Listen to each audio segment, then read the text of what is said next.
Okay, welcome to week two. In this video, I'm going to express some thoughts that I have about week one and some thoughts going into week two. But first, I want to say what a pleasure it has been to meet everyone. And on top of that, we're very impressed with the quality of people that are in this class. True professionals, very thoughtful people. So we're pretty stoked to have each of you here. What I'd like to do is just first recognize the people that are in the class. I know you said a discussion board, but I want to give a call out to the names of all of our class participants. And we really think it's important that you get to know each other a little bit and that you feel free to open and communicate with one another. A big part of this class is you learning from one another, sharing ideas, and bouncing new concepts back and forth with one another, and challenging each other to advance this goal of human rights policing, which is week two starts to fun. That's where we're really going to get into the thick of discussing human rights and how to apply it in a very practical way to human rights policing, to your jobs. And so this is going by the order on the welcome discussion board, and I apologize in advance if I mispronounce anybody's names. But we have Trina James from UW Stephen Point Police Sergeant, also works as an investigator, court officer, evidence, supervision over dispatch, student security, and community outreach. And also works with a therapy dog and has been on the force for, been a police officer for 22 years. We have Chief Ben Blyven of the Chief of Police of Wausau Police Department. And Chief Blyven has been in Wisconsin law enforcement for 22 years and a Chief of Police in Wausau since 2018. Sergeant Andrew Wyatt is in the Wisconsin State Patrol Police Department, who served for 13 years. Jennifer Weemus from the Jamesville Police Department for 15 years. She works a second shift patrol sergeant and has worked as a field training officer, honor guard member, mobile field force member, and 5 years in the street crimes unit or the narcotics division. We have Officer Nikki Zotner, police officer with UW-Madison Police Department, 8 years experience, patrol as a training officer and DRE. I must admit, I don't know what DRE stands for, but hopefully I'll find that out. And the narcotics K9 handler, whose partner is named K9 Cobalt. Then we have Charisse Carradine of UW-Madison Police of 19 years, lieutenant of special events, director of security of Wisconsin Athletics, currently the commander for the Honor Guard Unit, Personal Protection Team, and active member of the Peer Support Team, and driving member of the Wellness Initiative.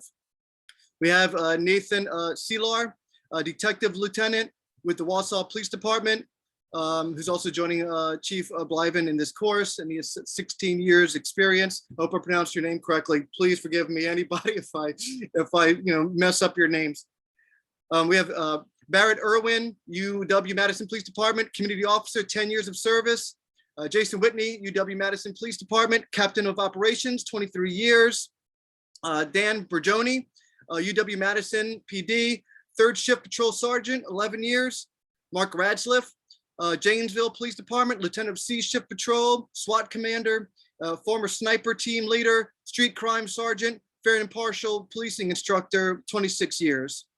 And finally, Christian Chris Malenka, retired as a chief of police with the Idaho Springs, Colorado Police Department, served as a member of the Austin, Texas Police Department for 21 years, retired from Austin in October 2015, and has worked as a special operations lieutenant in downtown area command. Also served for 14 years for the National Park Service as a volunteer, wildland firefighter, and U.S. Park Ranger. And so if I'm missing anybody, please give us a shout out, or at least post in the welcome discussion board, just so we know who you are, and we can refer to you by name and rank, and so and we can just shout out hi and tell you a little bit about ourselves. So if there's anybody missing, feel free to post something on the discussion board or send us an email. It'd be much appreciated. So now we have 5 different police departments represented: Janesville Police Department, UW-Madison, Wausau Police Department, Wisconsin State Capitol Police Department, UW-Stevens Point Police, and Idaho Springs, Colorado Police Department. And so we really appreciate having people from different divisions here, where you could really get to talk to people from different departments, share ideas, share concepts, and really push this idea of human rights policing. Just some general comments. My father and I, we made quite a few posts on the discussion boards. We tried to reply, I think we did. We replied to everybody in the welcome discussion post. So if you didn't check that out, please do. And we made replies also on the week 1 discussions. And so in general, very thoughtful, insightful, well-articulated comments. Everyone here is, very just very thoughtful and taking the class seriously, which we appreciate. It's obvious just how professional everyone is and how much everyone cares about becoming the best law enforcement agent that they can become, and for finding new and creative ways to advance the profession and make it even better. And so, we really appreciate that, and we're really excited to have you in the class. And like I said before, we're excited about the quality of class participant we have. And I'm not just saying that to tickle your fancy. We generally mean that. My father and I have been having conversations, and we're just really impressed with the quality of class participants. So we really think this is going to be an excellent class, and we're stoked for it. And we're ready to get into the thick of things now with week 2. And we really appreciate, though, I know some of you are skeptical, and rightly so. I don't blame you. I would be too, but we appreciate y'all with that open mind and giving us a chance to prove how worthwhile advancing this human rights policing idea is and what it can become. And so please, again, keep in mind to constantly talk to one another, keep on posting thoughtful comments to each other. That's very important. Like I said earlier, this is a big part of this class, learning from each other, exchanging ideas, going back and forth, critiquing and adding something of value so we can all learn from one another. Again, we're verbs, we're all works in progress, trying to improve ourselves. And that's what this class is all about.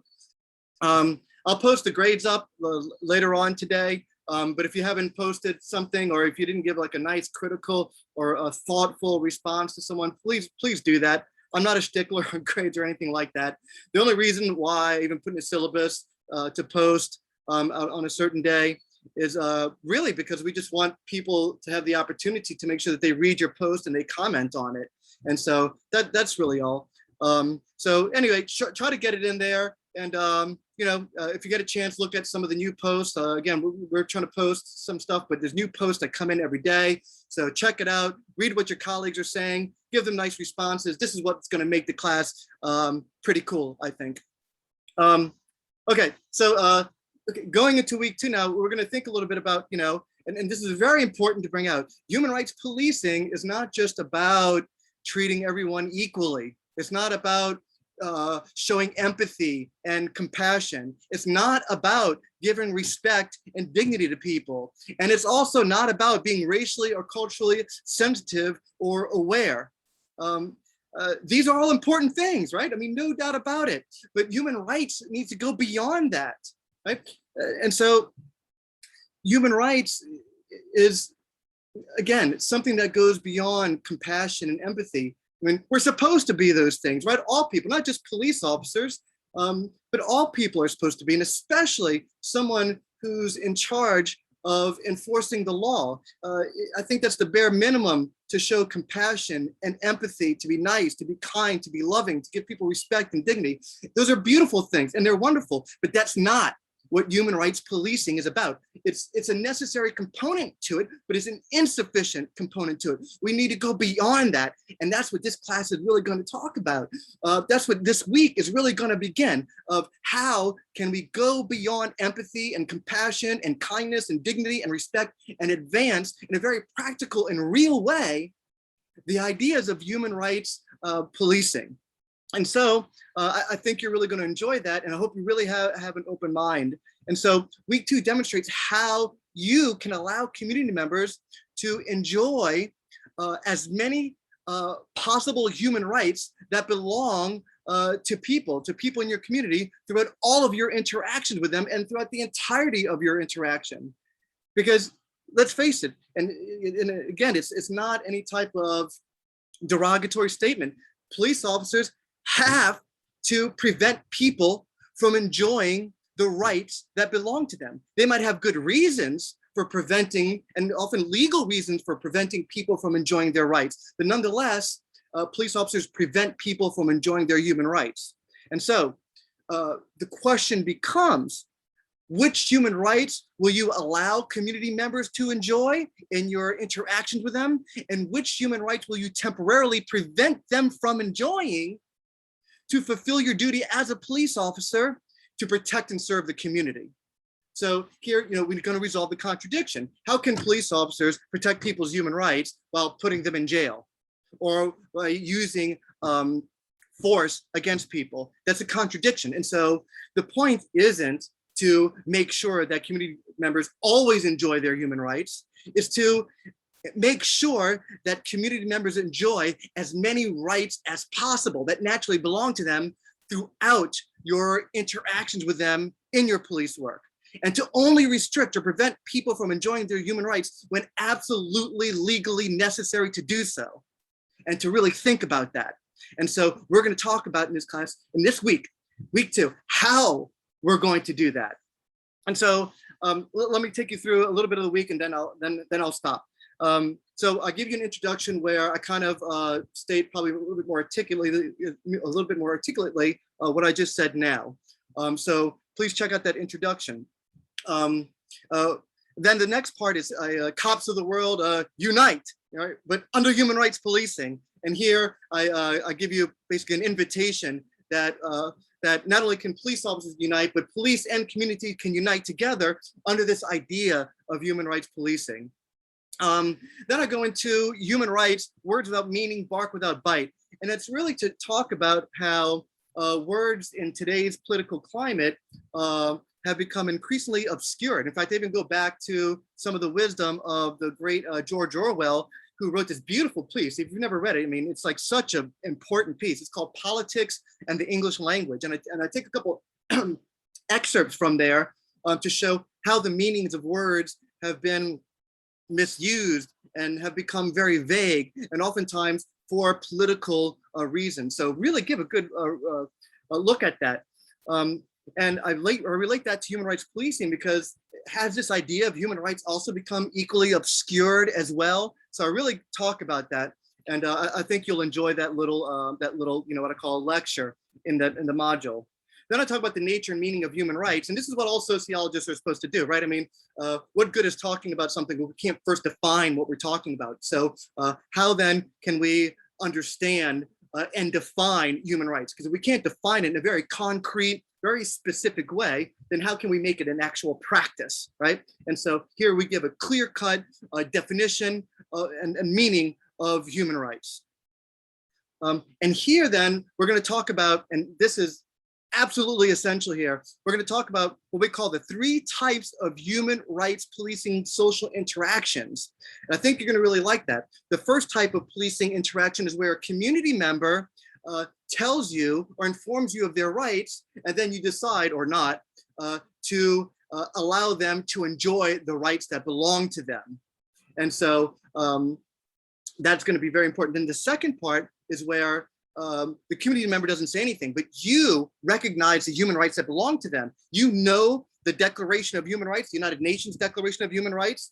You're aware of the rights that belong to them in this situation. You become aware of what rights you can allow them to enjoy and what rights you can prevent them from enjoying. And you make decisions to allow them to enjoy as many rights as possible in that interaction that you have with them. And then the third type of human rights policing social interaction is really where we want to end in this course. And that's where you are able to almost instinctually, naturally allow people to enjoy the human rights that belong to them. It almost becomes instinctual, or as natural and normal as rain, right? And so we're really going to explain that. And that's going to lead to the third part where we give examples of the three types of human rights policing interactions. And here, this is where my father becomes essential, where he actually gives experiences, his own experiences, but experiences that he observed in his 30 years of New Orleans Police Department of each type of these human rights policing social interactions. And later, towards the end of the week, that's going to be hopefully that's going to be kind of a model or an inspiration for you to talk about these three types of policing, human rights policing interactions that you experienced personally yourself, or that you witnessed or observed while you've been a police officer. And so really pay attention to that part. I think you're going to really enjoy that. And my father gives very powerful stories there. Very important, and I think you'll enjoy it. Then I talk about the evolution of human rights, and so I take you a little bit into the history of it, a little bit of the scholarly stuff as well. But you'll discover that human rights, while the idea of individual rights existed, it usually entailed access to property or some type of power. People just didn't have rights forever and permanently because they are human beings. So it's a relatively new concept in society, and it remains just that, right? It remains an ideal, but it's something that's far from a practice today. We like to say it's something that we aspire to, but it's not a reality yet. And we believe that police can be the harbinger to bring human rights to the world. Idealistic, maybe, but sometimes idealism can be reality.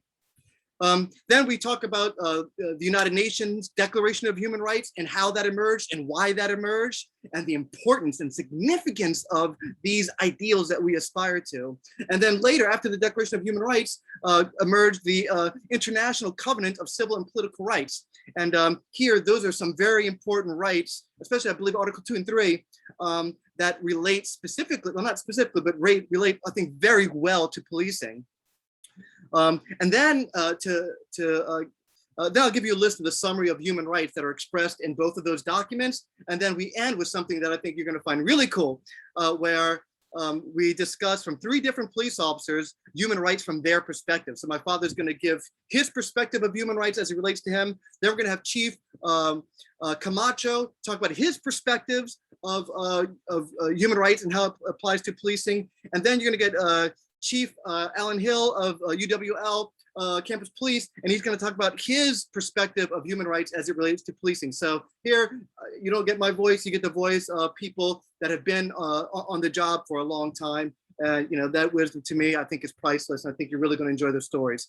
We're going to end the week with the discussion board activity where I ask all the class participants to apply human rights policing to the three different types of police social interactions. One, the assertive exercise police interactions. Two, active respect police interactions. And three, objective enjoyment police interactions. So I define what each of those three are, and then I hope that what you'll do is give an example of how you applied or not human rights policing in each of those three different situations. So try to recall a story where you did it. If you can't recall a story that did it, try to tell a story then where you would do it, like an actual story that's very similar to a lot of your experiences, and how you would apply human rights, and maybe even specific human rights from the Declaration of Human Rights in each of those three different policing, social policing interactions. And so that's really now where we begin to think about how can we advance human rights policing in a very real and practical way. Here's where we take theory and concepts and we apply it to practice, to something real, to something tangible. What good is knowing things if you can't change your own behavior? What good is consciousness and awareness if it doesn't lead to change? And so this is where we take our first important steps towards that. And then we're going to end that discussion board with a part 2, and that's you discussing what you think are the three most important human rights from the Declaration of Human Rights and or the International Covenant on Civil and Human Rights and how it applies to policing. And I think that's going to be a great discussion, both parts of that discussion board. This is really where we get into the meat of applying human rights policing to our work.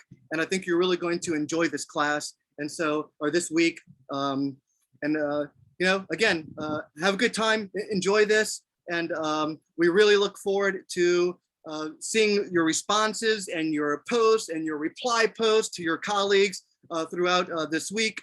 And so thank you very much. Appreciate you taking the time to watch this video, and onward and forward.